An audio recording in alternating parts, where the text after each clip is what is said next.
Jeff Burningham is a tech entrepreneur. He is an investor and an explorer of human potential. His newest book is the last book written by a human. Welcome to the show, Jeff. George, it's so good to be with you. Thanks for having me. Yeah, excited to have you on. Tell us a little about your personal life, some more about your work, and what motivated you to put pen to paper and write the book. Yeah, well, I'm a dad of four and actually a grandpa. Things happen fast here in Utah. Yeah, I'm 48 years old. I've been a grandpa for 15 months or so. Amazing. And yeah, I'm concerned about our future. I have a background as a serial entrepreneur. Started a tech company as an undergrad, sold it to a NASDAQ listed firm in my mid 20s, grown a real estate private equity firm, its own billions and billions of dollars of assets, and then went into venture capital. So I've been the first investor in most of the fast rising tech startups along the Silicon Slopes, which is the fast growing tech corridor here in Utah. In 2017, I start my book on the Ganges River in Varanasi, India, and a scene that I'm looking at with my wife, Sally, where I feel my soul being like pulled into deeper waters. I lost my mind, ran for governor in the state of Utah 2019 and 2020. The most critical months of that campaign were March, April, May, and June of 2020. So, right when the pandemic hit the United States, I was running against two very well known politicians. And as I've learned as an investor, whenever there's that amount of disruption, there's a flight to safety. So I actually remember laying on this little blue couch about midnight, March 11th, 2020, something like that, and just bawling my eyes out because I knew the 18 months that I had put into the statewide campaign. We were a little behind because I'm a political outsider, but we had a chance to win. But realized that in that environment, there was no way I was going to win. So, lost into the summer of the pandemic, 2020. And I often tell I've been an adjunct professor down the street at BYU, taught thousands of entrepreneurial students. And I often tell them that with time and space, anything can be created. And I had time and space as a 43-year-old man for the first time in the summer of 2020. And I wrote this cosmic weird book called The Last Book Written by a Human, Becoming Wise in the Age of AI. This is like what came out of me. It's what came out of this time and space. And I think it contains the message for our moment in 2025, which is that as our machines become more intelligent, we as humans must become more wise. Wisdom and intelligence, not the same thing. No. Yeah, that's a background. That's like a 4 minute background on me. Serial entrepreneur. But yeah, I used to be like this. I grew up in this very boxed in religion as a Mormon, Latter-day Saint Christian. And I used to be this hard driving charger, get things done entrepreneur kind of guy. And in my midlife here, it seems like I'm shifting to some sort of artist, hippie, author guy. Uh, How do you feel about that? yeah, I mean, it's unexpected. Let's say that, like it's unexpected for myself, for my parents, for some people that know me, but it feels right. I'll tell you that, and I think you know we need to follow our hearts. I think we're on a heroic journey as humans, both individually and collectively. And I talk about in the book about climbing my little mountain of success. I had built a little stage for myself, winning awards and building all these companies and blah, blah, blah. That stage needed to be disintegrated, and it has been.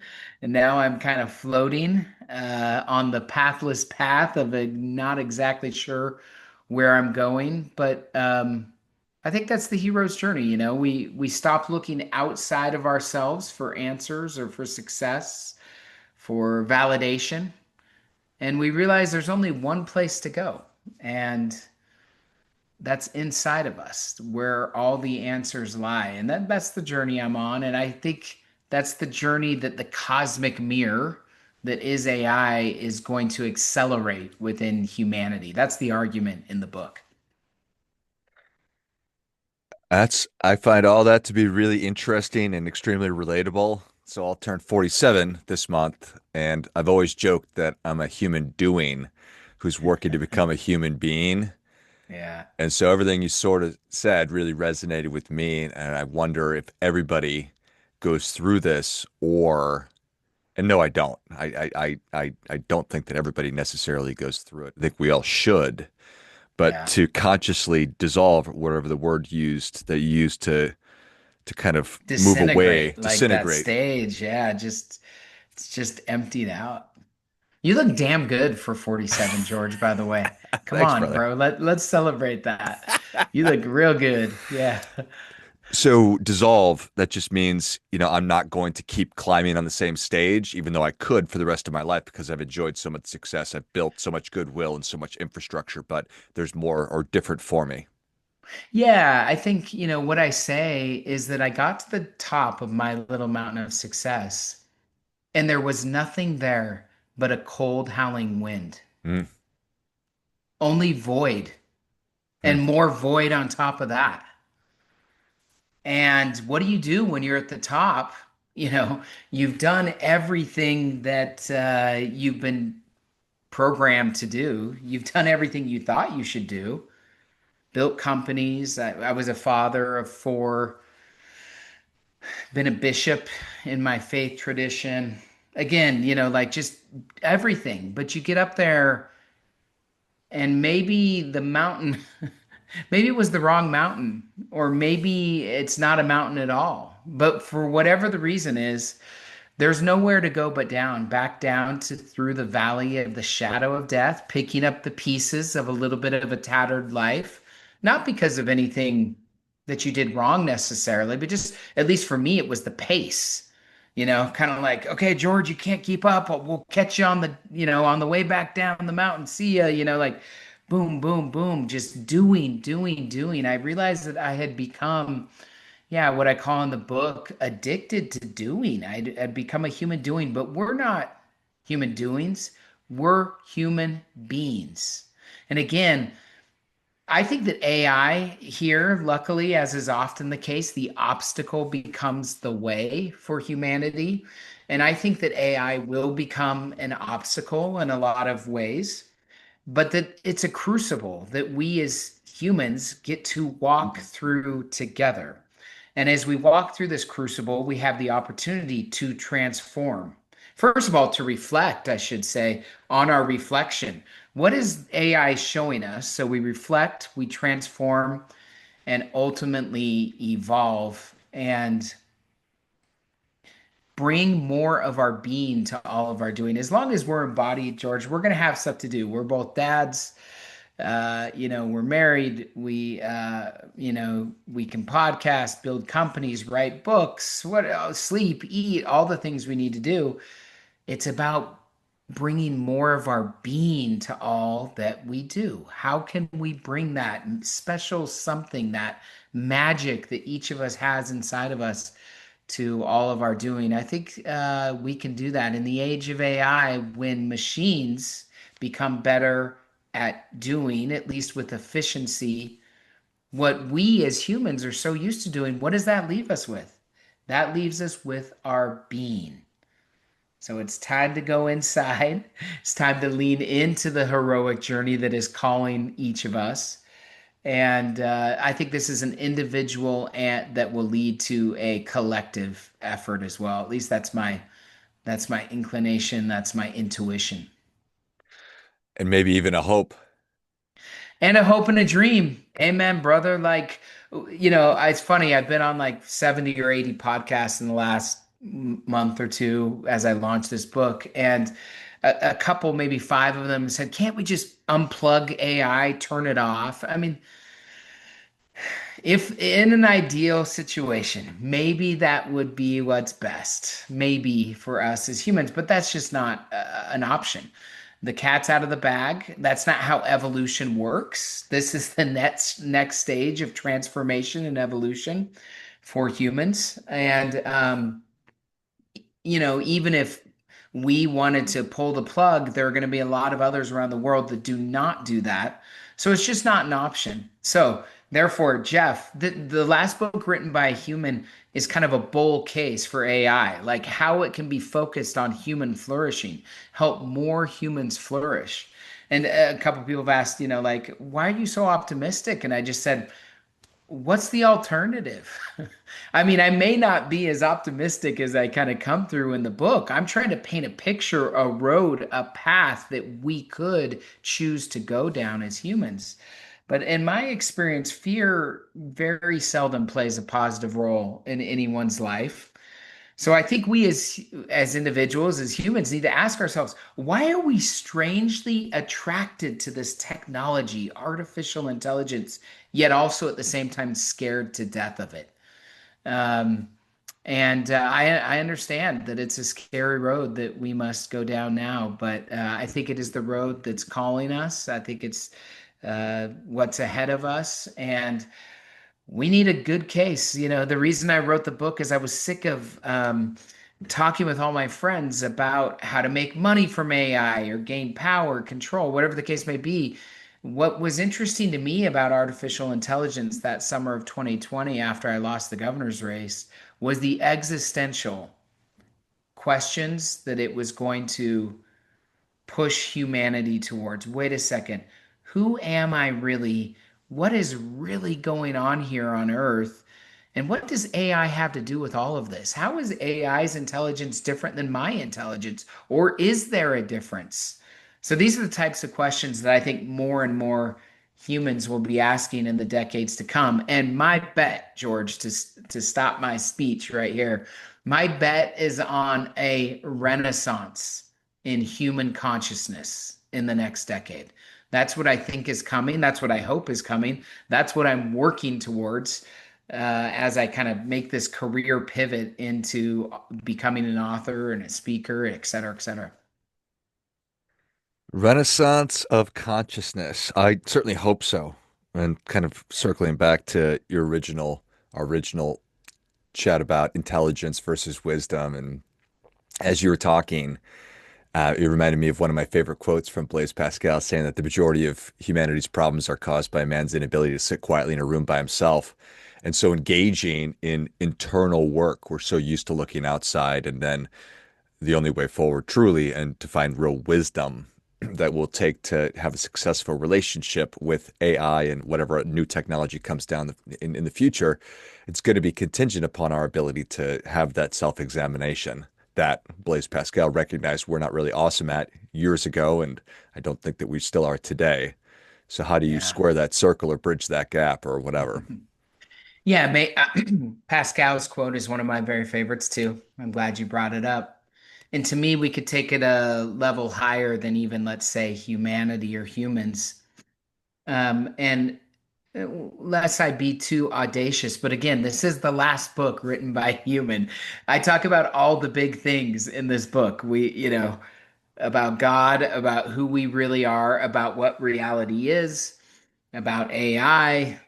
I even hit tantric sex, George. We hit everything in this Let's book. go. Let's Boil go. the ocean. I like it. And so, anyways, my point is maybe this is the grand experiment that we're all working on.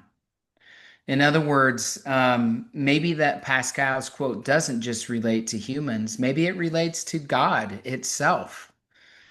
There's a chapter in the book called "The All-Seeing Eye in the Sky," which is a bedtime story that I wrote for my children, and I for the book, and it basically is talking about how we are reflections of the divine, and that we're now mimicking what we've seen or felt before here on earth. We're creating reflections of us. We're creating intelligence that we don't understand exactly what it is. We call it artificial, but we don't really know how artificial it really is or, how real it really is. We're not sure yet. And AI obviously mimics the brain in a lot of really interesting ways. So the all-seeing eye in the sky had a problem like all eyes have, which is without a reflection, I can't look at my own eye. I mean, try as hard as you can. You can't look at your own eye without a reflection. So it shattered itself, caused itself to forget into an infinite number of parts so that it could have a reflection, so that it could come back to itself, so that it could remember the joy of being embodied, the beauty and messiness and being human. And that's, I think, a model that we are now expanding on and or exploring as humans as we create AI. What are we creating here? I believe that this kind of divine unity is much more at the heart of truth. It's much more base level truth than anything that may divide us. You know, you're in Phoenix, I'm in Utah. You have hair, but I don't. Bummer. I mean, like we have different backgrounds, but George, anytime we're with another human being, there is always more that unites us than divides us. Liberal, conservative, white, black, rich, poor, male, female, whatever. These divisions are largely illusory. This divine unity is at the base of what really exists. And I think it's at the heart of Pascal's quote. And it's the heart of what we're doing here. God is quote unquote waking up, it's coming back to itself. And we all get to be part of that process, which is an exciting, fun, arduous, and challenging process. And I think that AI as a cosmic mirror can help us along this road and path that we're on. Is God waking up because we are welcoming him back into our lives and we're noticing him more? Or am I missing that? I mean, I hope so. I don't know exactly why God is waking up, and I don't know if you feel this. I certainly feel this in my own heart. So I'm, N of one example. But then I also feel it in my community, in my faith community as a Latter-day Saint, in Greater Utah. As I traveled the world, I've been to over 60 countries.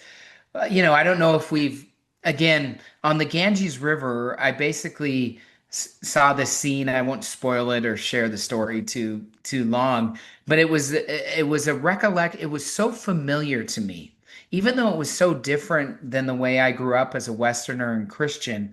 I realized that all of existence is a never-ending cycle of life, death, and rebirth. Life, death, rebirth. The breath mimics this. As the sun rises right here this morning in Utah, like the sun rising and then setting today will mimic this. And so, if that is the case, what is it time to let go of? And is it time for humanity to be reborn? Are we creating, as Eckhart Tolle might call it, a new earth? I think we are. I think we're in the process of doing this. So, why exactly now is the time? That's above my pay grade. I talk about the universe being an intelligent system of design in the book, and I think that the universe is an intelligent system of design that controls a lot of what we're going through, that helps us along the path. And so, for whatever the case may be, I hope that we're remembering God. I hope that we're finding divinity within ourselves. I don't know if we're making that space, especially in the age of social media and technology, but I think we need to. I think it's time to do that.